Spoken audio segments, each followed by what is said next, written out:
अस्सलाम वालेकुम जी। आज की वीडियो सोप 2024 में पास होने वाले कैंडिडेट्स के लिए है जिन्होंने अब अगली स्टेजेस पे जाना है। और वो अगली स्टेजेस क्या हैं? वो अगली स्टेजेस हैं जी 200 स्कोर का आपका एक टेस्ट होना है, जिस जो 2 टेस्ट पे मुश्तमिल होगा, एक साइकोलॉजिकल टेस्ट और एक आपका वाइवा जिसे उस आप में इंटरव्यू कहते हैं। सबसे अच्छी आपके लिए जो सबसे रिलैक्सिंग बात है वो ये है कि इस बार जो कैंडिडेट्स पास हुए हैं, वो हुए हैं 30 और जो टोटल आपकी सीट्स थी वो थी 39। तो आपके ऊपर किसी किस्म की नॉन एलोकेशन की तलवार नहीं लटकी हुई। नॉन एलोकेशन क्या होती है? नॉन एलोकेशन ये होती है कि अगर आप 39 की बजाय लोग पास होते 45, तो फिर आपका मेरिट बनना था। मेरिट आपका ऐसे बनना था कि आपका रिटन रिजल्ट और आपका इंटरव्यू रिजल्ट, उसको कंबाइन करने के बाद जो स्कोर आता, उसमें से जो फर्स्ट 39 लोग हैं जो वो पिक कर लिए जाते हैं और उन्हें ट्रेनिंग एकेडमी भेज दिया जाता। तो आपकी बारी में आप ये खुशकिस्मती ही समझिए कि इस किस्म की कोई आप पे तलवार नहीं लटकी हुई। कम्पेटिटिव एग्ज़ाम में ये वैसे बड़ा रेयर होता है, लेकिन सेक्शन ऑफिसर प्रमोशनल एग्ज़ाम की अगर हम हिस्ट्री देखें, तो इसमें ऐसा हुआ भी है। अब हम आते हैं इंटरव्यू की तरफ। इसका हरगिज़ मतलब नहीं कि अगर आपको यकीन है कि एलोकेशन मेरी हो जाएगी, तो आप बिल्कुल तैयारी ना करें। आपको इसकी तैयारी करनी भी पड़ेगी। इंटरव्यू का जो पासिंग स्कोर है, वो है 100। अगर आपका 100 से कम स्कोर आता है, तो सीट होने के बावजूद भी आपकी एलोकेशन नहीं होगी, यानी आपको ट्रेनिंग एकेडमी में नहीं भेजा जाएगा। अच्छा, अब इंटरव्यू की हम इस सोप के इंटरव्यू की बात मैं आपसे करता हूँ, क्योंकि ये 2016 से मैं इंटरव्यू देख रहा हूँ। मैं खुद भी उस इंटरव्यू बोर्ड के सामने अपीयर हुआ हूँ। अब आप होने जा रहे हो और अब आप सोप फ्रेटर्निटी का हिस्सा बन जाएँगे। तो इंटरव्यू के अंदर जनरली किसी भी किस्म का कोई भी क्वेश्चन पूछा जा सकता है। वो नॉर्थ से भी हो सकता है, ईस्ट से भी हो सकता है, वेस्ट से भी हो सकता है, साउथ से भी हो सकता है। इसलिए ये उर्फ़ आम में कहा जाता है कि जी, जो इंटरव्यू है, वो किसी इंटरव्यू के अंदर कोई भी ऐसी चीज़ आप मुतय्यन नहीं कर सकते कि आपसे बो इंटरव्यू लेने वाला या बोर्ड आपसे कोई सवाल है जो वो नहीं पूछ सकता। कहीं से भी क्वेश्चन आ सकता है। अब इन क्वेश्चंस की तैयारी कैसे करेंगे, कितनी तैयारी करेंगे, किन-किन चीज़ों को हमें फ़ोकस करना है, ये मैं आपसे अभी शेयर करने जा रहा हूँ। लेकिन सबसे पहला जो स्टेप है वो सबसे इम्पोर्टेंट है। बाकी बड़ी अमूमी चीज़ें भी मैं आपको बताऊँगा कि आपकी ड्रेसिंग कैसी होनी चाहिए, कम्युनिकेशन स्किल्स को आपने कैसे इम्प्रूव करना है, रिस्पॉन्ड कैसे करना है। लेकिन जो सबसे पहला आपने स्टेप लेना है, वो स्टेप ये लेना है कि आपने एक पेपर लिखना है और उस पेपर पे अपना इंट्रो लिखना है। उस इंट्रो के अंदर 2 हिस्सों का जो इंट्रोडक्शन होगा, वो 2 हिस्सों पे मुश्तमिल होगा। एक A4 साइज़ का पेपर लीजिएगा, उसमें हाथ से अपने कलम से अपना इंट्रोडक्शन लिखना शुरू कीजिएगा कि my name is ABC, my father name is फलाना फलाना, I was born in Sargodha, I got education in Lahore, या जो भी आपकी हिस्ट्री होगी उसके मुताबिक आपने उस पेपर को तैयार करना है। अपनी अर्ली एजुकेशन, आपकी फाइनल एजुकेशन, फिर आपका पब्लिक सेक्टर में आना, फिर पब्लिक सेक्टर में किस-किस जगह आपने काम किया है। फिर उसके अंदर आपने ऐड ऑन करनी है अपनी स्ट्रेंथ, अपनी वीकनेसेस, और वो आपने कोशिश ये करनी है कि ज़्यादा से ज़्यादा सच हो, सच के नज़दीक हो। उसमें किसी किस्म की मिलावट ना हो, किसी की कॉपीड ना की हो, किसी से पूछ के ना लिखी हो। बल्कि अगर आप 2-4 दिन इसके मुतल्लिक सोचेंगे ना, तो आपके सामने खुद ब खुद निकल आएँगी। बहुत अच्छे से तैयारी कीजिए, कुदरत ने आपको अगर ये मौका दिया है तो इसको आपने बिल्कुल नहीं गँवाना। अब इसके 2 पार्ट हो गए जो आपने अपना इंट्रो लिखना है। एक इंट्रो तो वो लिखना है जो आपको जिस वक़्त एक बोर्ड का मेंबर कहेगा कि इंट्रोड्यूस योरसेल्फ या गिव योर इंट्रोडक्शन या टेल मी अबाउट योरसेल्फ, तो आपने वो इंट्रो को वहाँ पे इस्तेमाल करना है। अच्छा जी, अब आपने जब ये लिख लिया, लिखने के बाद आपने उसको, ये बड़ी एक मैं आपको ट्रिक बताने जा रहा हूँ, तो बहुत ज़्यादा इम्पोर्टेंट है। बहुत से मैंने खुद भी मैंने अप्लाई की और बहुत से कैंडिडेट्स को भी अप्लाई कराई, इससे आपका काम बहुत ज़्यादा आसान हो जाएगा। आपने इस जो आपका आपने ये जो अपना सेल्फ इंट्रोडक्शन लिखा है, इस इंट्रोडक्शन को आपने ऑलमोस्ट क्रैम कर लेना है। क्रैम करना आपके लिए आसान इसलिए होगा कि आपकी अपनी कहानी है और उस कहानी को आपने आईने के सामने, जिसको अंग्रेज़ी में मिरर कहते हैं, वैसे आईने को आजकल बहुत से लोग शीशा भी कह रहे होते हैं और उर्दू की ये हालत है। बहरहाल आप उसको आईने के सामने बैठ के खड़े होकर बार-बार पढ़ेंगे, बार-बार उसको रिपीट करेंगे और आप जो बंदा आईने में आपको नज़र आ रहा है वो आप यकीनन खुद हैं। उसके साथ आप आई कॉन्टैक्ट करने की कोशिश करेंगे और आई कॉन्टैक्ट नेचुरल होना चाहिए। बहुत से लोग स्टेयरिंग शुरू कर देते हैं या बहुत ज़्यादा फ़ोकस कर लेते हैं, वो इंतहाई बुरा और गैर मुनासिब लगता है। अब इसका आपको फ़ायदा क्या होगा? इसका फ़ायदा ये होगा कि जिस वक़्त आप इंटरव्यू बोर्ड के सामने अपीयर होंगे और जिस इंटरव्यू बोर्ड आपसे पूछेगा कि अपना इंट्रो कराएँ और जब आप उसको इंट्रो कराने लगोगे तो आपके अंदर एक फ्लुएंसी निकल आएगी, खुद ब खुद आप एक के अंदर एक रवानी होगी और कॉन्फिडेंस होगा। और जब आपको स्टार्ट में किसी भी अंडर प्रेशर सिचुएशन के अंदर एक किक मिल जाती है, एक सपोर्ट मिल जाती है, तो नेचुरली आप लोग फिर आगे कम्युनिकेट करना आसान हो जाता है। तो इस बात को ध्यान में रखिएगा। मैं एक दफ़ा फिर रिपीट कर रहा हूँ, आपने एक पेपर पे अपना इंट्रो लिखना है। उस इंट्रो के 2 हिस्से होने चाहिए। एक इंट्रो का वो हिस्सा जो आपने अपने मुतल्लिक बताना ही बताना है। एक वो हिस्सा कि अगर इंटरव्यू आपसे बोर्ड का कोई मेंबर पूछना चाहे, पूछे तो आप उसको इस्तेमाल कीजिएगा। ये सबसे पहले ये चीज़ करनी है और आपको क कम से कम 3 महीने तो लग जाएँगे इंटरव्यू होने में। तो आप ये अभी से तैयार करें और इसको 15, 20, 25, 40 जितनी ज़्यादा मर्तबा मुमकिन हो सके, इसको आपने आईने के सामने ज़रूर दोहराना है। इसका आपको बहुत ज़्यादा फ़ायदा पहुँचेगा। अच्छा, अब हम आते हैं बाकी मामलात की तरफ। अब आप ये पार्ट जब आपने तैयार कर लिया, उसके बाद आपको कौन-कौन सी चीज़ें हैं जो तैयार करनी चाहिए? देखें, इस पार्ट के अंदर से ही बहुत से क्वेश्चन निकलेंगे। इसके अंदर से पहला क्वेश्चन ये निकलेगा कि आप कहाँ पैदा हुए, कहाँ पढ़े? मसलन अगर आप लाहौर पैदा हुए, सरगोदा पैदा हुए, तो आपको सरगोदा के हवाले से हर मालूमात होनी चाहिए। आप की एजुकेशन में कौन-कौन से सब्जेक्ट्स आपके फ़ेवरेट रहे, उनके हवाले से आपको ज़रूर अमूमी तौर पे इल्म ज़रूर होना चाहिए। फिर आपने कहाँ-कहाँ सर्विस की, अगर आप रिलीजियस अफ़ेयर्स में रहे हो, फेडरल बोर्ड ऑफ रेवेन्यू में रहे हो, इनकम टैक्स में रहे हो, अकाउंटेंट हो, ऑडिटर हो, इंस्पेक्टर हो, जो काम एक्जिस्टिंगली आप कर रहे हो, उसके मुतालिक इन्फॉर्मेशन इसी उसमें से निकलेगी। आपके अंदर से क्वेश्चंस आएँगे, आपने उसे लिखते जाना है कि अगर मुझसे बोर्ड मेंबर ने ये सवाल पूछ लिया तो मैं क्या जवाब दूँगा? फलाना क्वेश्चन पूछ लिया तो मैं क्या जवाब दूँगा? आपका सेकंड पार्ट तो ये है। थर्ड पार्ट ये है कि आपने जनरल नॉलेज की अपनी बेसिस को बढ़ाते जाना है, जो एक हमारे दुनिया के अमूमी बड़े मसले हैं जिसमें क्लाइमेट चेंज सबसे पहले है, पाकिस्तान के हवाले से गवर्नेंस इश्यू है, डेमोक्रेसी है, पैलेस्टाइन का इश्यू है, जो कुछ चल रहा है उसके मुतल्लिक आपको ज़रूर कोई ना कोई मालूमात होनी चाहिए। वो मालूमात तभी मुमकिन होगी अगर डेली बुनियाद पे कुछ ना कुछ किताबें, अखबार, न्यूज़पेपर पढ़ते जाएँगे। ये चीज़ करने के साथ-साथ जो आपने मज़ीद अपने अंदर बेहतरी लेके आनी है, वो बेहतरी हो सकती है कि आप जनरली अपनी कम्युनिकेशन स्किल्स को कैसे इम्प्रूव करोगे। वो उसको इम्प्रूव करने के लिए एक बात मैं यहाँ पे आपको क्लियर कर दूँ कि जी कुछ स्टूडेंट मुझसे पूछ रहे थे कि जी इसका इंटरव्यू इंग्लिश में होता है या उर्दू में होता है। अच्छा ये दोनों लैंग्वेजेज़ में होता है। जनरली ये असूल है कि अगर इंटरव्यूअर आपसे अंग्रेज़ी में सवाल पूछ रहा है तो जवाब आपने भी अंग्रेज़ी में देना है और अगर आपसे उर्दू में पूछ रहा है तो आपने जवाब उर्दू में देना है।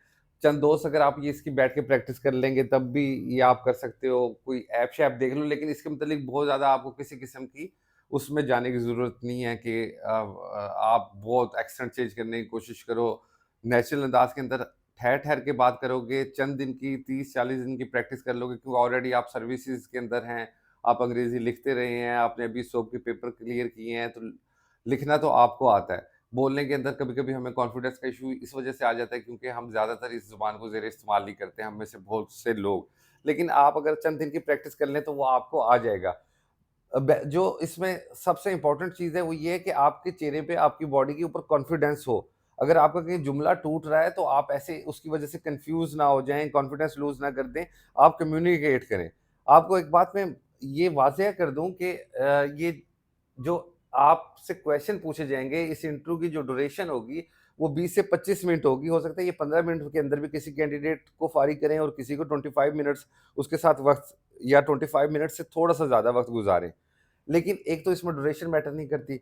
दूसरा ये भी मुमकिन है कि आपके तमाम सवाल दुरुस्त हों और फिर भी आपका इंटरव्यू में स्कोर कम हो या आपको फ़ेल कर दिया जाए। और ये भी मुमकिन है कि आपके तमाम सवाल गलत हों, लेकिन आपको उसके बावजूद भी पास कर दिया जाए। ऐसी बहुत सारी एग्ज़ाम्पल्स हैं। इसके अंदर इंटरव्यू जो चेक कर रहा है वो आपकी इंटरेस्ट को चेक कर रहा है, आपकी लीडरशिप क्वालिटी को चेक कर रहा है, आपको देख रहा है कि गवर्नमेंट में अगर हम आपको प्रमोशन में लेके आते हैं और आपको ऑफिसर बनाते हैं तो आप क्या-क्या किस तरह कंट्रीब्यूट करोगे, आपका विज़न है, लीडरशिप है, आप टीम हेड के तौर पे काम कर सकते हो, सुपरवाइज़री कर सकते हो, आपकी स्किल्स क्या-क्या हैं, आपका करैक्टर कैसा है। तो ये चीज़ें हज़ूर आपकी ये चेक होती हैं, ना कि ये कोई नीलाम घर नहीं है कि आपसे कोई क्विज़ नहीं है, कोई एमसीक्यूज़ नहीं है। जो कुछ उन्होंने जनरल नॉलेज आपसे चेक करना था, जो आपका रिटन में अब लिखने की सलाहियतें चेक करनी थी, जो नॉलेज चेक करना था, वो कर चुके हैं। अब ये आपकी पर्सनैलिटी को असेस करने जा रहे हैं। तो इस बात को अपने ज़हन के अंदर रखिएगा कि आपके लिए ये ज़रूरी नहीं कि आप किताबों के रट्टे अब दोबारा लगाएँ। बिल्कुल भी आपने नहीं लगाना। अब आपने इस पीरियड के अंदर अपनी पर्सनैलिटी को नेचुरली इम्प्रूव करने की कोशिश करनी है, अपने जनरल नॉलेज अच्छा करना है, आपने कम्युनिकेशन स्किल्स अच्छी करनी है, आपने अपनी रीडिंग अच्छी करनी है और इसके साथ-साथ ये सारी चीज़ों के साथ-साथ एक बात याद रखिएगा कि ये आपका जो पीरियड है, इस पीरियड को ऑप्टिमल इस्तेमाल करने के लिए आपको ज़रूर कोई ना कोई, ये मेरा अपना पर्सनल, ये इसका इंटरव्यू के स्कोर से तो कोई ताल्लुक नहीं, लेकिन ये मेरा पर्सनल आपको मशवरा है, आप कोई फिज़िकल एक्सर्शन ज़रूर ऐड ऑन कर लीजिएगा। वॉक कर लें, हाइकिंग कर लें, स्विमिंग कर लें, जो भी आपको पसंद है, कोई स्पोर्ट्स खेल लें, फुटबॉल खेल लें। वो एक नेचुरल सी आपको फीलिंग, आपका जो स्ट्रेस रिलीवर है, नेचुरल स्ट्रेस रिलीवर है, आपका स्ट्रेस कम होगा। आपके अंदर खुद फिज़िकली जब एक एक्टिविटी चलेगी तो आपकी पर्सनैलिटी ऑटोमैटिकली इम्प्रूव होगी। अब हम आते हैं छोटी-छोटी इन्फॉर्मल चीज़ों के मुतल्लिक। साफ-सुथरे से कपड़े पहन के आपने जाना है। ड्रेस है जो आपका फॉर्मल होना चाहिए, इनफॉर्मल ना हो, ये ना हो कि आपके आस्तीन के बटन टूटे हों या खुले हों या मैले-कुचैले हों, साफ-सुथरा सा ड्रेस हो, लेकिन उसके अंदर बहुत ज़्यादा ज़बाइश की ज़रूरत नहीं है। नॉर्मल जो कलर मर्दों के लिए चलते हैं, नॉर्मल जैसे आपका नेवी ब्लू हो गया, ब्लैक हो गया, आपकी फॉर्मल जो शर्ट है, पैंट है, वो कलर आपने इस्तेमाल करने, वो शो कलर्स या कोई ऐसी चीज़ जो थोड़ी-सी इंडीसेंट लगे या आप कोई बर्निंग रेड पहन जाएँ, इस तरह की हरकत करने की ज़रूरत नहीं है, क्योंकि वो हमारी पर्सनैलिटी को शो करती है। वैसे दुनिया के अंदर ये ख़त्म हो गया, लेकिन स्टिल इंटरव्यू के अंदर अभी भी ऐसा चलता है और पाकिस्तान में तो ज़्यादा चलता है। तो आपको इस चीज़ों का ख़्याल रखना है। तो आप अगर उसकी पतलून पहनना नहीं चाहते हो, कोट पहनना नहीं चाहते हो या पहनी नहीं है, तो आप शलवार कमीज़ के साथ वास्कट पहन सकते हैं। मतलब एक प्रॉपर ड्रेस हो, वो बेशक शलवार कमीज़ हो या आपकी सूट हो।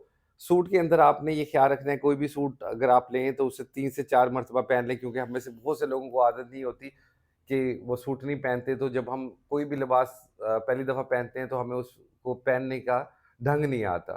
तो वो अगर वो 3-4 मर्तबा आप पहन लें तो आप उसके अंदर कंफ़र्टेबल फ़ील करोगे। और इंटरव्यू के अंदर आपको कोई इचिंग या इरिटेशन किस्म की कोई ऐसी फीलिंग नहीं होगी कि जिसमें आपको लगे कि जी मैं बड़ा अनकंफर्टेबल हूँ और ये लिबास मुझे तंग कर रहा है। इस हवाले से ख़्याल रखिएगा कि मुनासिब सा साफ़-सुथरा सा नीट एंड क्लीन लिबास ले लें, और अगर वो लिबास पहनने की आपको पहले से आदत नहीं है तो उसे 3-4 मर्तबा पहन लें, ताकि बिल्कुल भी वो डिफ़रेंट ना आपको लगे। अच्छा, अब साइकोलॉजिकल असेसमेंट जो होती है ना, वो साइकोलॉजिकल असेसमेंट के लिए लोगों ने भी उस पे बड़े कारोबार चलाए हुए हैं और वो आपसे पैसे लेते हैं, साइकोलॉजिकल असेसमेंट की तैयारी कराते हैं। साइकोलॉजिकल असेसमेंट की आपको तैयारी करने की बिल्कुल हरगिज़ कोई ज़रूरत नहीं है। उसकी वजह ये है कि जो वो पेपर लेने का मकसद क्या है? पेपर लेने का मकसद, एक तो साइकोलॉजिकल में कोई बहुत रेयर है कोई फेल हो। जो फेल होते हैं वो लोग वो होते हैं जिनका कोई ना कोई मसला होता है, और वो मसला क्या होता है? वो मसला ये होता है कि या तो वो आइडियोलॉजी ऑफ पाकिस्तान के खिलाफ होते हैं, या वो कोई हमारी जो दीनी असास है उसके खिलाफ कोई बात, ऐसा सोब में हुआ है। मैं नाम आपको नहीं बताऊँगा, लेकिन वो जो कैंडिडेट था वो बड़ा सॉफ्ट कॉर्नर रखता था ये लेस्बियन, गेज़, ट्रांसजेंडर और इनके इस जैसी जो आजकल तहरीक इंटरनेशनल सतह पे चल रही हैं, तो उस वजह से भी उसे फ़ेल किया गया।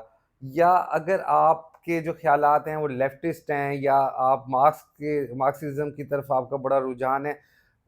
अच्छी बात ये है कि हम में से बहुत से लोगों को तो इन नज़रियात का पता ही नहीं होता, या पता होता है तो उनका कोई इंटरेस्ट नहीं होता। तो इस तरह की चीज़ अगर किसी की नज़र आएगी कि वो कोई एंटी स्टेट है, या वो एनिमी कंट्री के लिए बहुत ज़्यादा सॉफ्ट कॉर्नर रखता है, या उसका रुझान लेफ्टिस्ट की तरफ ज़्यादा है, एंटी इस्लाम या एंटी रिलीजन की तरफ ज़्यादा है, तो इस तरह की कोई ऐसी हरकत मत कीजिएगा। और अगर कोई ऐसी चीज़ हो तो इसको थोड़ा-सा मोल्ड कर लें, वैसे मेरा नहीं ख़्याल कि हम में से कोई होता है। अब आते हैं साइकोलॉजिकल असेसमेंट की तरफ। देखें, जो साइकोलॉजिकल असेसमेंट है ना, उसमें वो आपसे जिस क्वेश्चन पूछेंगे वो जनरल पूछेंगे, वो अक्सर चेंज भी हो जाता है। उसमें एक चीज़ तो ये है कि कोई आपको पिक्चर दे देंगे कि इस पे आप कोई तस्वीर बनाएँ, उसकी इमेजिनेटिव स्किल्स देखते हैं, पर्सनैलिटी ट्रेट्स पता चल जाते हैं उन्हें कि कोई कैंडिडेट इंट्रोवर्ट है या एक्सट्रोवर्ट है।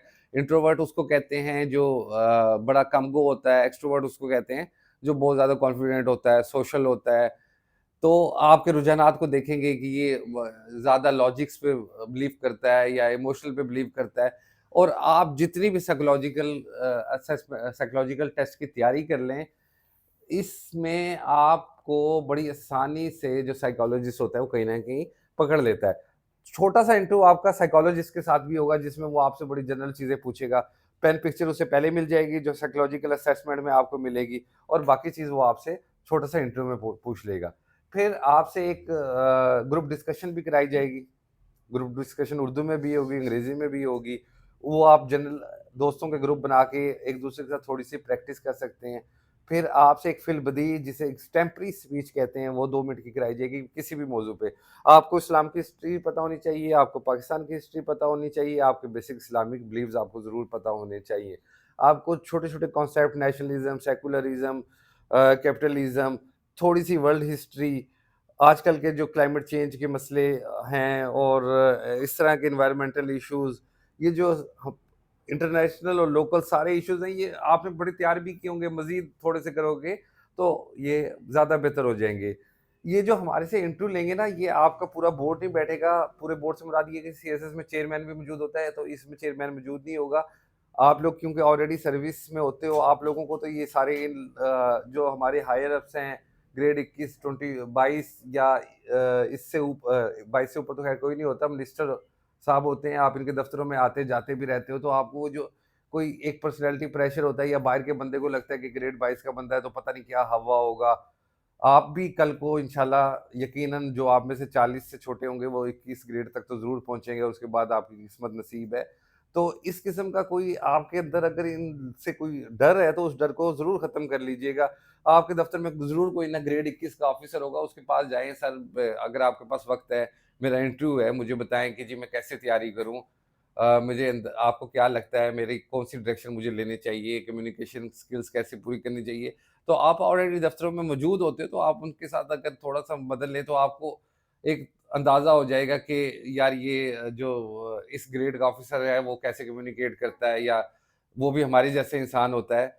तो आपको इन चीज़ों का अगर आप उनके साथ कम्युनिकेट करोगे, तो बड़ी आसानी से अंदाज़ा हो जाएगा। सेकंड, अब तो सोशल मीडिया का दौर है, जो-जो भी आपका बोर्ड मेंबर होगा, आप उसका प्रोफ़ाइल को देख सकते हो, उसकी पिक्चर को देख सकते हो, तो सबकॉन्शियसली आप पहले ही इंटरव्यू में जाने से पहले ही उनके साथ इंटरैक्ट कर लेंगे। इंटरव्यू में सबसे ज़्यादा कोशिश कीजिएगा कि सच बोलिएगा। जब हम सच बोलते हैं, हमारे चेहरे पे खुद ब खुद इत्मीनाद आ जाता है, और जब हम झूठ बोलते हैं, तो हमारे चेहरे से इत्मीनाद चला जाता है। ये भी याद रखिएगा, जो आपका इंटरव्यू लेने बैठा हुआ है, उसके पास आपसे कहीं ज़्यादा एक्सपीरियंस है। वो कई इदारों में जा चुका है, कई मीटिंग्स में उसने शिरकत की होगी, बहुत सी कॉन्फ्रेंसेस का टेक्स्ट उसके पास आया होगा, तो उसका एक्सपोज़र आपसे बहुत ज़्यादा है। तो कहीं भी अगर आप डॉज करोगे या धोखा दोगे, तो ये इंटरव्यू बोर्ड को या इंटरव्यू मेंबर को इंतहाई बुरा लगता है।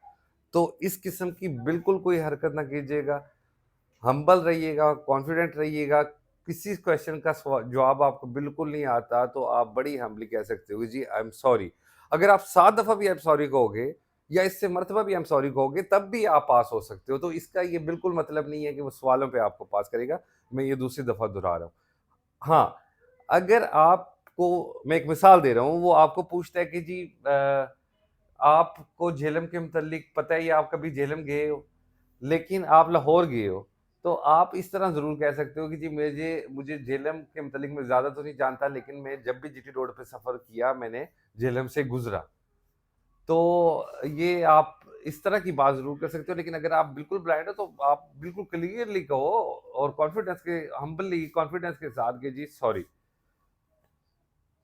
मेरे ख़्याल मैंने बहुत सारी बातें कर ली, आज तो काफ़ी तवील भी हो गया है, लेकिन क्योंकि आप लोग थोड़े से लोग हो और मेरी फ्रेटर्निटी में शामिल होने जा रहे हो, सोप के ऑफ़िसर्स अपने करैक्टर की वजह से, अपनी ग्रिप की वजह से, रूल्स एंड रेगुलेशन को बड़े अच्छे तरीके से जानते हुए और बड़ा ज़्यादा एक्सपीरियंस लेके गवर्नमेंट सर्विस में आते हैं, तो अपना ख़्याल रखिएगा। अब आने वाले दिनों के अंदर इंटरव्यू पास करने के बाद आपने अपनी फ्रेटर्निटी का ख्याल रखना है और दूसरे अफसरों के सामने अपने आप को एक मॉडल के तौर पे पेश करना है। अल्लाह हाफ़िज़।